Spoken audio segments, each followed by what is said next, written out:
like, if their child says that they're not seeing well, a lot of times it's the pediatrician that they're going to first, and then, a general eye doctor. They're not usually coming to us as specialists first. And so, what sort of questions would you suggest they ask their eye doctor or even their pediatrician? Because, when her stepmother was shocked, but like the little girl, 15 years old, I guess I'm old by calling her She's a little not a little girl. girl. My goodness, time flies. My peer, the teenager. Yes.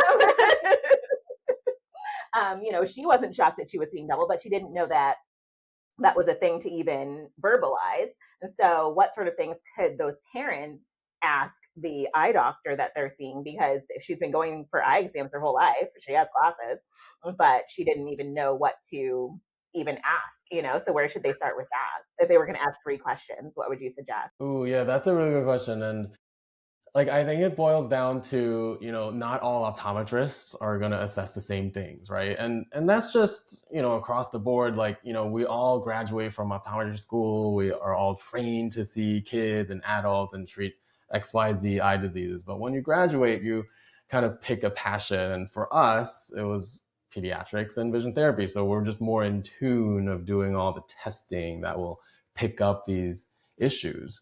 So if a parent goes to an eye doctor that maybe doesn't have a passion in pediatrics or pediatrics and vision therapy, they may not be doing the appropriate testing. This is when we have to be advocates for our own child, be advocates for ourselves if we're the patient. So the 3 questions I would ask is, at the conclusion of the exam, ask the eye doctor, how was my child's eye focusing ability? How was my child's eye teaming ability? And how was my child's eye tracking ability? Right? So if we ask these questions, it's gonna, you know, remind the doctor. It's gonna, ask, really get them to think, like, really, well, how were the eyes moving? How were the eyes focusing? And how were the eyes teaming? And whether he or she did the screening and the testing required to accurately answer those questions.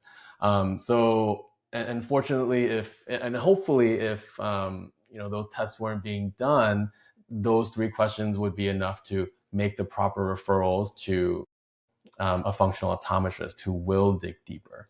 So I love that question because it's encouraging people to be advocates for themselves and their child.